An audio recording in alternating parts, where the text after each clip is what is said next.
Bonjour à vous et bienvenue dans cette émission. Vous avez vu le titre, oui, j'ai refusé un CDI à mes 18 ans. Alors c'était il y a 2 ans, je taffais dans un supermarché. Tout se passait très bien et franchement les employés, tout comme les responsables, ils étaient tous super cool. Vraiment une grosse dédicace à vous si vous regardez cette vidéo. Évidemment, j'avais mon salaire qui tombait tous les mois, j'avais pas de loyer à payer. Et c'était à côté de chez moi. Donc j'ai travaillé pendant 4 mois comme ça. Je donnais vraiment le meilleur de moi-même dans le sens où je mettais vraiment de la bonne volonté dans ce que je faisais. Et puis finalement, on m'a proposé un CDI. T'imagines-toi, à 18 piges, avec un CDI, tu veux te prendre ton appart, ton chien, et tu peux avoir une relation de couple sans être embêté. Donc, c'est le rêve de tous les adolescents et franchement, c'est super. Maintenant, vous allez me dire, Romain, pourquoi t'as pas pris ce CDI si tu trouvais ça si génial? Eh bien les amis, c'est très simple. J'ai refusé d'accepter la facilité, j'ai refusé d'accepter la moyenne, et ce n'est en aucun cas péjoratif, parce que je ne voulais pas de cette vie. Je voulais un métier qui reflète la personne que je suis vraiment, un métier qui corresponde à mes valeurs, et je voulais un métier qui me permettrait d'aider concrètement les gens en leur rendant un vrai service. Je voulais pas qu'on me dise tous les jours ce que je dois faire, qu'on me tape dessus si c'était mal fait, et je ne voulais pas non plus de cette négative attitude qui est de plus en plus présente et pesante dans les entreprises conventionnelles. Donc je cherchais à avoir plus et je savais déjà que pour avoir plus, il fallait devenir plus. Et justement cette même année, j'ai lu une trentaine de livres sur le développement personnel, l'entrepreneuriat et les finances, et je peux vous assurer qu'à 18 ans, quand vous développez des connaissances dans ces domaines-là, des connaissances que 90% des gens n'ont pas, vous pensez différemment d'eux. Vous commencez à développer une vision de la vraie vie que vous voulez avoir. Et en lisant ce genre de livres qui au passage te font grandir intérieurement, tu commences à accepter le fait que c'est possible pour toi dès maintenant de manifester des résultats dans ta vie qui sortent de la moyenne. Pourquoi ? Parce que quand tu sais que des milliers de personnes réussissent chaque année en partant de rien à monter des petites entreprises qui rendent un service à leurs clients, qui contribuent auprès de plein d'associations dans le monde, qui gagnent très bien leur vie, qui voyagent et qui en plus sont indépendants du système, tu te dis pourquoi pas moi ? Pourquoi pas moi? Donc en analysant les réussites de ces personnes, tu te rends compte que dans les faits, ils n'ont rien de vraiment extraordinaire et ils ne sont pas si différents de nous. Ce qui est extraordinaire, c'est leur parcours et leur détermination. Et le secret de leur réussite, c'est qu'il n'y en a pas.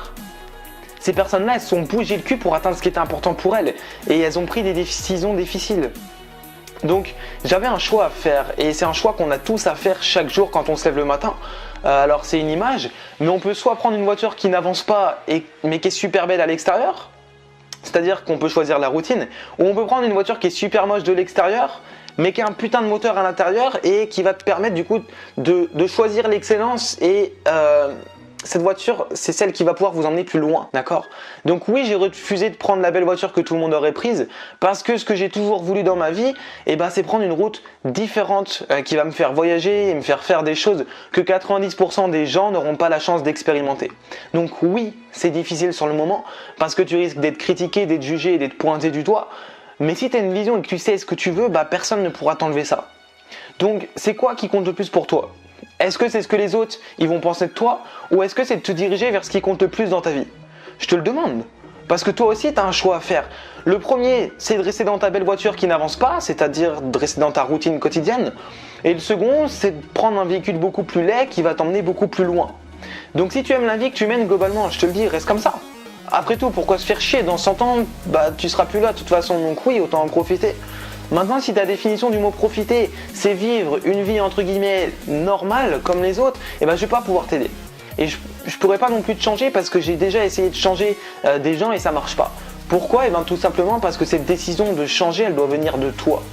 Et je sais qu'au fond de ton âme, il y a des rêves, il y a un cœur qui a été brisé, il y a des rêves qui n'ont pas encore été réalisés, il y a des voyages qui n'ont pas encore été faits.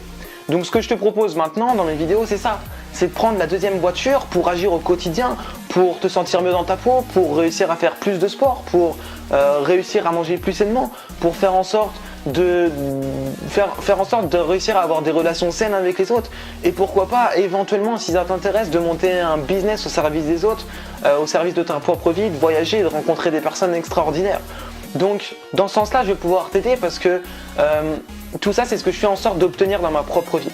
Donc crois-moi, entre celui qui fait ses propres choix et celui qui vit pour les autres, eh ben, il y a une grande différence. Il y en a un qui se sent beaucoup plus triste que l'autre parce qu'il n'a pas fait ses propres choix. Et en fait, les décisions qui ne sont pas les vôtres ne sont pas les bonnes. Donc, est-ce que tu as choisi ta vie ou est-ce que tu as pris un CDI parce que c'était soi-disant la sécurité et l'opportunité rêvée des autres? Donc, pour répondre à la question pourquoi j'ai refusé un CDI, eh ben, je dirais ceci. J'ai choisi de vivre ma vie et non celle qu'on me propose de vivre depuis notre plus jeune âge. Et je vais te poser une dernière question et on terminera la vidéo sur ça. C'est quand la dernière fois que tu n'as pas fait quelque chose pour la première fois? Abonne-toi.